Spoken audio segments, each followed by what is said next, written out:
Mi hermano me destruyó por envidia académica, y mis padres me abandonaron durante 7 años, ahora que murió y confesó todo en su diario. Regresan suplicando perdón, pero yo los saqué de mi casa con la policía. Tengo 26 años, trabajo en bienes raíces, y la verdad es que gano más dinero del que jamás pensé que tendría, pero hay una historia que necesito contar porque literalmente me consume por dentro, y no sé si estoy siendo un hijo horrible o si finalmente estoy haciendo lo correcto. Hace como 3 semanas mis padres aparecieron en mi puerta después de 7 años sin hablarme, y cuando digo 7 años, digo que no he recibido ni un mensaje de texto, ni una llamada en mi cumpleaños, nada, cero contacto, y ahora de repente quieren que actuemos como si fuéramos una familia normal. Pero tengo que retroceder bastante para que esto tenga sentido. Porque la cosa es que mi hermano menor murió hace como un mes en un accidente de auto saliendo de un club en Las Vegas, y resulta que esa es la única razón por la que mis padres decidieron que yo volvía a existir. Crecí en una casa donde básicamente era invisible. O sea, mis padres Margaret y William tenían este hijo menor, Connor, que era tipo el centro del universo familiar. No sé cómo explicarlo sin sonar amargado, pero imagínate esto. Connor sacaba una C en matemáticas y mis padres lo llevaban a cenar para celebrar que se esforzó mucho, mientras que yo llegaba con mi boleta de calificaciones con puro 10, y mi papá apenas levantaba la vista del periódico para decir, bien hecho, antes de volver a ignorarme. Connor era 2 años menor que yo, y honestamente nunca entendí qué tenía de especial, más allá de que era más extrovertido que yo, supongo, más carismático con los adultos. Sabía exactamente qué decir para hacer que la gente lo adorara. Yo era el nerd callado, que pasaba los fines de semana construyendo robots en el garaje y programando pequeños juegos en mi laptop, usada que había comprado con mi propio dinero cortando césped, mientras Connor salía con sus amigos, y mis padres actuaban como si fuera el próximo presidente de Estados Unidos o algo así. La cosa es que yo era buen estudiante, tipo realmente bueno. Tenía un promedio de 4 en la preparatoria, estaba en el club de robótica, había ganado un par de concursos estatales de matemáticas, nada del otro mundo pero suficiente para llamar la atención de algunas universidades decentes. Connor, por otro lado, luchaba académicamente. No era tonto ni nada, pero simplemente no le importaba mucho la escuela, prefería pasar el tiempo en fiestas y siendo popular. Mi papá William había ido a Stanford allá por los 80 segundos. Era tipo su orgullo más grande en la vida. Literalmente tenía la bandera de Stanford en su oficina y usaba sudaderas de Stanford incluso en verano. Era casi patético lo obsesionado que estaba con esa universidad. Durante años escuché sobre cómo Connor, obviamente iba a ir a Stanford, porque era legado, y porque William conocía gente en el departamento de admisiones, toda esta cosa de conexiones y privilegios que yo honestamente encontraba un poco repugnante, pero bueno, así era mi familia. Llegó el ventente, el ventiorgi, momento de aplicar a universidades cuando yo tenía 17 años, Connor tenía 15 todavía, y decidí aplicar a Stanford entre otras escuelas, básicamente porque pensé, ¿por qué no? Tenía los números, tenía las actividades extracurriculares, había trabajado duro toda mi vida escolar, merecía al menos intentarlo. Cuando le dije a mi papá que iba a aplicar, me miró como si le hubiera dicho que planeaba robar un banco o algo así, y dijo algo como, bueno, es competitivo, pero inténtalo si quieres, en un tono que dejaba súper claro que no pensaba que tuviera oportunidad. Mi mamá Margaret solo asintió y cambió de tema para hablar sobre el próximo partido de fútbol de Connor. Apliqué de todas formas. Escribí ensayos honestos sobre mis proyectos de robótica y sobre cómo quería estudiar ciencias de la computación. Conseguí cartas de recomendación increíbles de mis profesores de matemáticas y física, y básicamente di lo mejor de mí. Marzo de mi último año de preparatoria llegó la carta de Stanford. Ya sabes, ese sobre grande que significa que entraste, y honestamente casi me desmayó cuando lo abrí. Había sido aceptado con una beca parcial basada en mérito académico. Tipo estaban ofreciéndome ayuda financiera real porque mis calificaciones y puntajes del SAT eran lo suficientemente altos. Fui corriendo a contarles a mis padres, pensando estúpidamente que tal vez, solo tal vez, esto sería suficiente para que me vieran diferente, para que se sintieran orgullosos de mí por una vez en mi vida. Mi papá estaba en la cocina con Connor y cuando les enseñé la carta, juro que el silencio duró como 15 segundos completos. Mi papá finalmente dijo, «Felicidades, Ethan, pero en el tono más plano que puedas imaginar, y Connor me miró con una expresión que no pude descifrar en ese momento, pero que ahora sé era puro odio. Mi mamá llegó, vio la carta, dijo algo sobre que era una buena escuela, y luego literalmente preguntó, ¿qué? Queríamos para cenar, como si acabara de mostrarles una boleta de calificaciones normal y no una aceptación a Stanford. Las cosas se pusieron raras después de eso. O sea, Connor empezó a actuar súper extraño conmigo. No me hablaba mucho. Cuando le preguntaba algo me respondía con monosílabos. Mis padres seguían siendo fríos, pero eso no era nuevo. Lo que no sabía era que Connor había aplicado a Stanford también ese año, como aplicante temprano, y había sido rechazado en diciembre, tipo completamente rechazado, a pesar de ser legado y a pesar de todas las llamadas que mi papá había hecho a sus contactos en la universidad. Años después me enteré de que Connor les había dicho a mis padres que yo debía haber hecho trampa de alguna manera para entrar, que no había forma de que yo fuera aceptado y él no, que obviamente había algo turbio en mi aplicación. Mis padres aparentemente le creyeron sin cuestionar nada. Porque, ¿por qué cuestionarían a su hijo perfecto? Empecé Stanford ese otoño y honestamente los primeros meses fueron los mejores de mi vida hasta ese momento.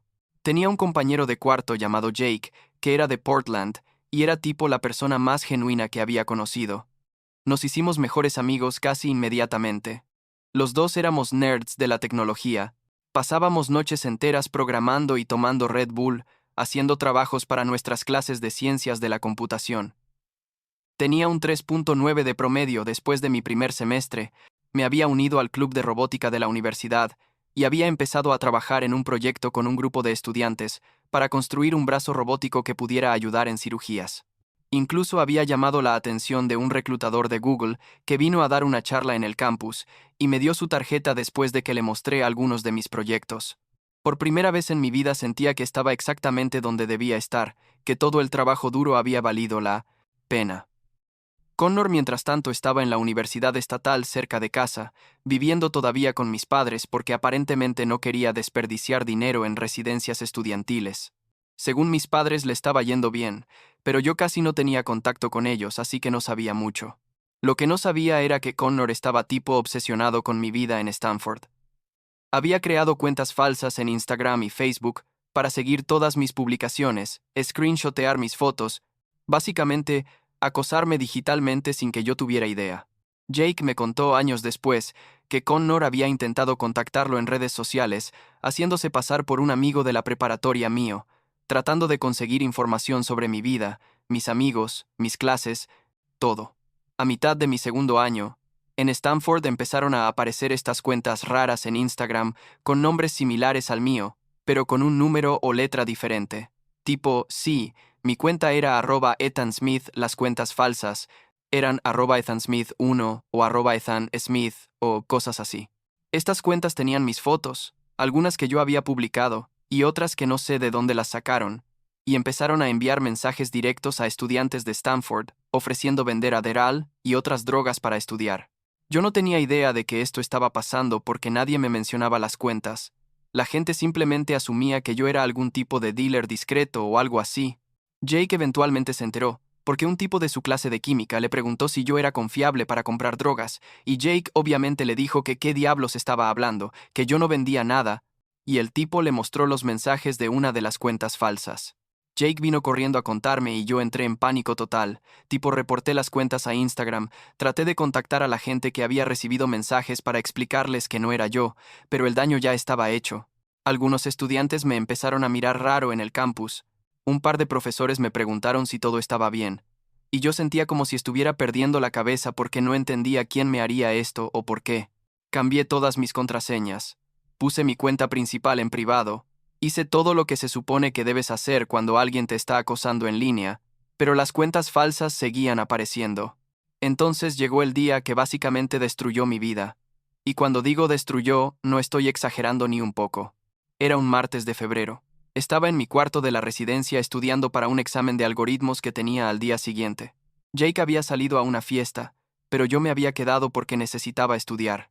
Como a las 10 de la noche tocaron la puerta, y cuando abrí, había dos oficiales de la policía del campus parados ahí con expresiones súper serias. Me dijeron que tenían una orden para revisar mi cuarto basada en reportes de que yo estaba vendiendo drogas a otros estudiantes, y honestamente, pensé que era una broma horrible. Tipo me reí porque era tan absurdo que no podía ser real. Pero no era broma. Entraron a mi cuarto y empezaron a revisar todo, mis cajones, mi closet, mi mochila, todo, mientras yo estaba parado ahí en shock total sin poder procesar lo que estaba pasando. Encontraron una bolsa con marihuana escondida dentro de uno de mis libros de texto en el estante, como metida entre las páginas de mi libro de cálculo que casi nunca usaba porque prefería las versiones digitales. También encontraron un frasco de píldoras sin etiqueta en el fondo de mi cajón de ropa interior, escondido dentro de un calcetín enrollado. Yo literalmente no podía hablar.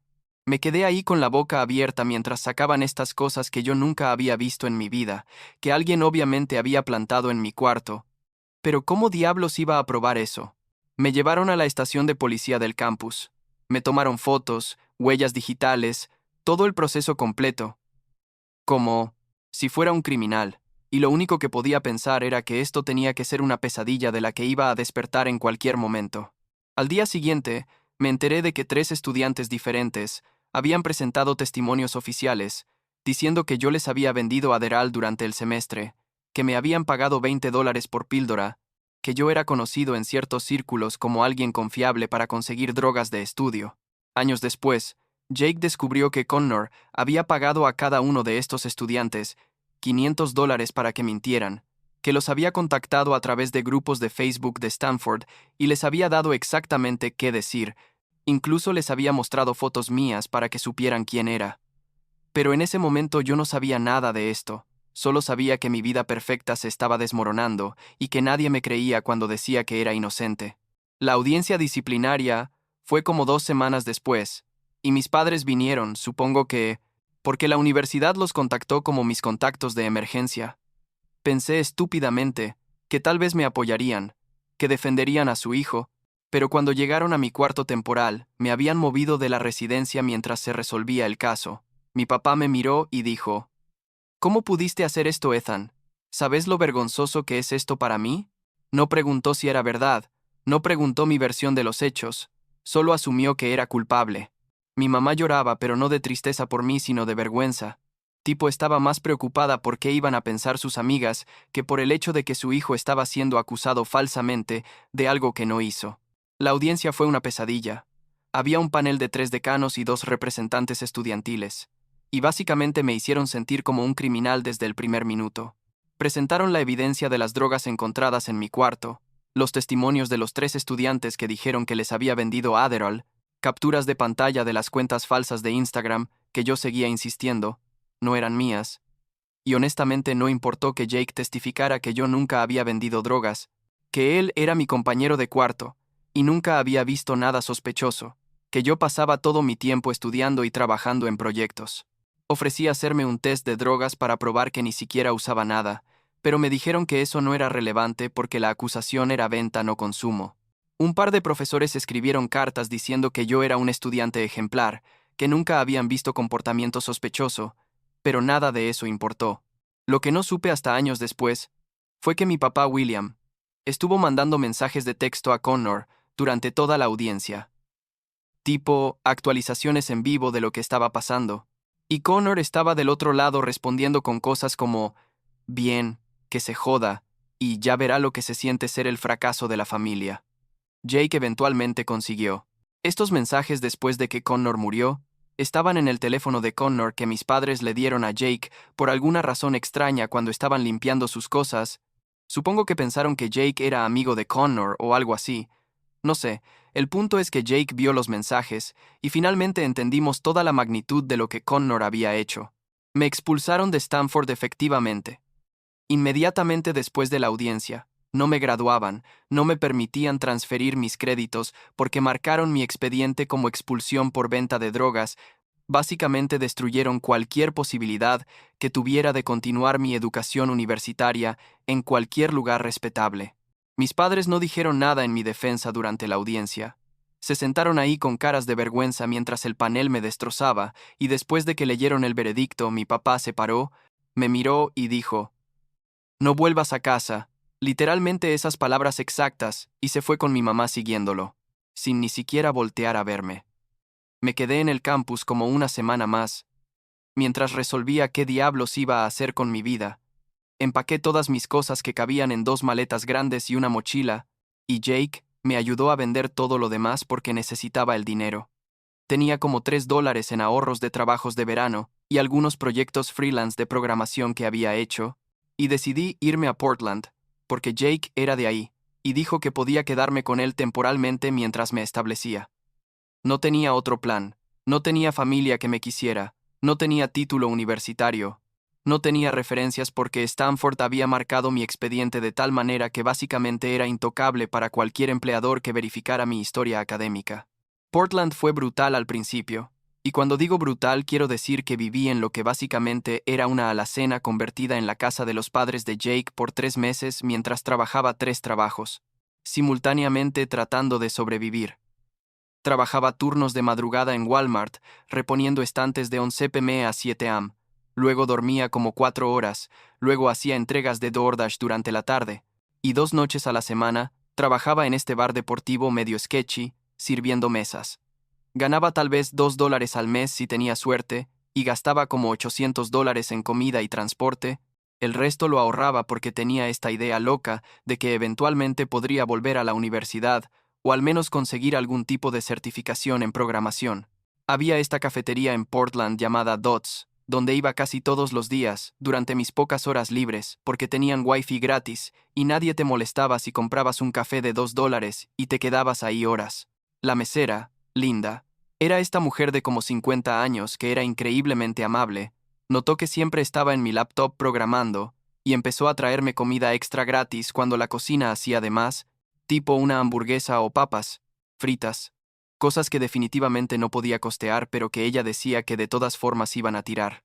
Nunca olvidaré su amabilidad porque honestamente, había días donde esa comida gratis era lo único sustancial que comía.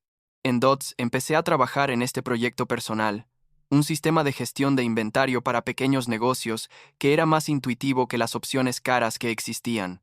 No tenía expectativas de que fuera a ningún lado. Solo necesitaba mantener mi mente activa y seguir programando porque sentía que si dejaba de hacerlo, perdería la única habilidad valiosa que tenía. Pasaba horas refinando el código, haciendo que la interfaz fuera más amigable, agregando funciones que pensaba que serían útiles, basándome en mis experiencias trabajando en retail. Después de como 6 meses de vivir en Portland con este horario insano, un tipo llamado Mark, que tenía una oficina de bienes raíces en el edificio, al lado de Dots, me vio trabajando un día y preguntó qué estaba haciendo. Le mostré el sistema de inventario, y quedó súper impresionado.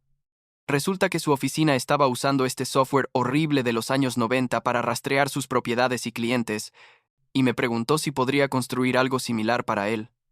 Le dije que sí, obviamente, porque necesitaba desesperadamente cualquier trabajo que pagara más que el salario mínimo, y acordamos que me pagaría $20 por hora por trabajo freelance de IT, mientras mantenía mis otros trabajos. El sistema que construí para Mark funcionó tan bien que empezó a recomendarme a otros agentes de bienes raíces en el área, y de repente tenía este flujo constante de trabajo freelance, de programación que pagaba mucho mejor que reponer estantes en Walmart. Después de como 8 meses de esto, Mark me ofreció un trabajo de tiempo completo como su tipo de IT en la oficina por $45 al año con beneficios, y literalmente lloré cuando me lo ofreció porque era más dinero del que había ganado en mi vida y significaba que podía dejar los otros 3 trabajos y tal vez rentar mi propio lugar. Un día, Mark estaba enfermo, y tenía que mostrar esta casa cara en las afueras de Portland a unos clientes que estaban relocalizándose desde Silicon Valley, y me preguntó si podía hacerlo yo, porque no había nadie más disponible y los clientes no querían reprogramar. Nunca había mostrado una casa en mi vida, pero había escuchado a Mark hacerlo como 1000 veces, así que dije que sí. Resulta que los clientes eran estos ingenieros de software que se estaban mudando para trabajar remoto, y cuando mencioné casualmente que yo había estudiado ciencias de la computación en Stanford, omitiendo convenientemente la parte de la expulsión, empezamos a hablar de tecnología, y terminé vendiendo la casa porque conectamos súper bien sobre temas de programación y el mercado tech en Portland. Mark quedó tan impresionado que me patrocinó para obtener mi licencia de bienes, Raíces, tipo pagó por las clases y el examen y todo, y me dijo que si pasaba podía trabajar como agente junior en su oficina mientras mantenía el trabajo de IT. Estudié obsesivamente por 2 meses mientras trabajaba a tiempo completo, y pasé el examen en el primer intento con un puntaje alto. Empecé a vender casas mientras todavía arreglaba computadoras y configuraba redes para la oficina, y descubrí que era realmente bueno en esto, porque podía hablar el lenguaje de los clientes tech que se estaban mudando a Portland. Entendía sus necesidades, podía explicarles el mercado en términos que tenían sentido para ellos. Construí este website usando mis habilidades de programación, que predecía tendencias del mercado inmobiliario en Portland, basándose en datos de startups tech, contrataciones de empresas grandes y otros indicadores económicos que otros agentes no estaban rastreando. El sitio empezó a atraer clientes, orgánicamente, porque era útil y gratuito, y yo siempre incluía mi información de contacto como agente. Mi estrategia era enfocarme en trabajadores tech que se relocalizaban, porque yo entendía ese mundo, había vivido en Silicon Valley aunque brevemente, y podía hablar sobre tiempos de comute a oficinas tech, vecindarios con buen Wi-Fi, todas estas cosas que importaban a ese demográfico específico. El primer año vendí como $4 millones en propiedades, y gané $88.2 en comisiones, que era más de lo que mis padres ganaban juntos en sus trabajos regulares. El segundo año vendí $7, 2 millones, y gané $145. El tercer año fue cuando las cosas explotaron. Vendí $14, 2 millones, y gané $285. Y ahora en el último trimestre vendí $1, 8 millones solo en ese periodo de 3 meses. Compré mi propia casa, una bonita casa de 3 habitaciones en un vecindario decente, con un patio grande, donde finalmente adopté un perro, un pastor alemán que nombré Sudo porque responde a comandos de Linux, lo cual probablemente dice mucho sobre mí. Nivel de nerd. No había hablado con mis padres en todo este tiempo. Tipo 7 años de silencio completo. Y honestamente había hecho las paces con eso. Jake se había mudado a trabajar para Google en Seattle, y seguíamos siendo mejores amigos. Hablábamos casi todos los días. Él sabía toda mi historia, y siempre me decía que algún día la verdad saldría a la luz, pero yo había dejado de creer en ese tipo de justicia kármica. Tenía mi vida, tenía mi carrera exitosa, tenía mi perro, había empezado a salir con esta mujer increíble llamada Emily, que era cirujana pediátrica y que no le importaba mi pasado complicado, y honestamente estaba bien, no feliz completamente, pero funcionando. Hace como un mes, Jake me llamó súper alterado diciendo que Connor había muerto en un accidente automovilístico, que había salido de un club en Las Vegas como a las 3 a.m. manejando borracho y se estrelló contra un poste. Sentí esto raro en mi pecho cuando me lo dijo. No era tristeza. Exactamente porque Connor había arruinado mi vida deliberadamente, pero tampoco era alegría porque no soy un monstruo. Era más como esta sensación de vacío y confusión sobre cómo se suponía que debía sentir.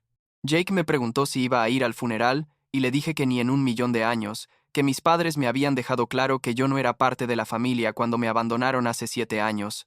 3 semanas después del accidente, mis padres aparecieron en mi puerta sin avisar. Tipo tocaron el timbre un sábado por la mañana cuando yo estaba tomando café en mi pijama con Emily, y cuando abrí la puerta y los vi parados ahí, casi me da un infarto. No había visto sus caras en 7 años, y se veían más viejos, obviamente. Mi papá tenía más canas, y mi mamá se veía cansada. Pero lo primero que salió de la boca de mi papá fue: pensé que tu casa sería más grande con todo lo que Jake dice que ganas. Ni siquiera un hola o cómo estás, solo una crítica inmediata. A mi casa, que yo había trabajado como un perro para poder comprar. Mi mamá empezó a llorar diciendo que me extrañaban, que habían cometido un error, que Connor antes de morir había dejado un diario donde confesaba todo lo que me había hecho, que ellos no sabían que las acusaciones eran falsas, que habían creído genuinamente que yo era un dealer de drogas todos estos años. Les dije que salieran de mi propiedad, que no tenían derecho a aparecer después de 7 años esperando perdón, que me habían abandonado cuando más los necesitaba, que eligieron creer a Connor sobre mí sin siquiera preguntarme mi versión de los hechos. Mi papá intentó justificarse diciendo que la evidencia era convincente, que cualquier padre razonable hubiera llegado a la misma conclusión, y yo literalmente le grité que un padre razonable hubiera defendido a su hijo, hubiera investigado, hubiera cuestionado la narrativa. Después de esa visita, volví a llamar a Jake para entender qué, carajos, había pasado. Y resulta que Jake había visto a mis padres en una conferencia tech en Seattle hace como 2 meses antes de que Connor muriera, y les había mostrado toda la evidencia que había estado recopilando durante años. Screenshots de las cuentas falsas de Instagram que Connor había creado, testimonios de los estudiantes admitiendo que Connor les había pagado para mentir. Uno de ellos eventualmente sintió culpa y le confesó a Jake, registros que mostraban que Connor había estado en Stanford el día que las drogas fueron plantadas en mi cuarto, todo. Mis padres aparentemente no le creyeron a Jake en ese momento. Dijeron que estaba tratando de protegerme porque éramos amigos, que Connor nunca haría algo así. Pero entonces Connor murió, y encontraron ese diario donde básicamente admitía todo. Cómo me odiaba por ser aceptado en Stanford cuando él fue rechazado. Cómo había planeado meticulosamente mi destrucción. Cómo convenció a mis padres de que yo era el malo. Cómo se sentía culpable pero también victorioso. Mis padres leyeron esto, y de repente decidieron que yo merecía una segunda oportunidad, que querían recuperar a su hijo, completamente ignorando el hecho de que me dejaron sin hogar, sin familia, sin futuro por 7 años, mientras yo reconstruía mi vida desde cero. Vinieron a mi casa otra vez la semana pasada, esta vez mientras yo estaba en una llamada importante de trabajo, y tocaron el timbre insistentemente, hasta que Emily les abrió, porque estaba harta del ruido. Entraron a mi casa sin invitación, se sentaron en mi sala, y se negaron a irse cuando les pedí que lo hicieran. Tuve que terminar mi llamada de trabajo, y eventualmente llamar a la policía para que los escoltaran fuera de mi propiedad, y mi papá gritaba cosas como, no puedes perdonar a tu propia familia mientras los oficiales los sacaban. Fue humillante y perturbador, y confirmó todo lo que ya sabía sobre ellos. Que incluso ahora, incluso sabiendo que estuve inocente todo este tiempo, todavía piensan que tienen derecho a mi vida, a mi perdón, a mi tiempo. Emily, que es tipo la persona más compasiva que conozco, me ha sugerido que tal vez debería darles una oportunidad, que la gente comete errores, que son mis padres y merecen al menos una conversación. Pero yo no puedo. Honestamente no puedo ver cómo podría sentarme en una mesa con ellos y actuar como si los últimos 7 años no hubieran pasado, como si no me hubieran mirado a los ojos durante esa audiencia en Stanford y elegido creer las mentiras de Connor sobre mí.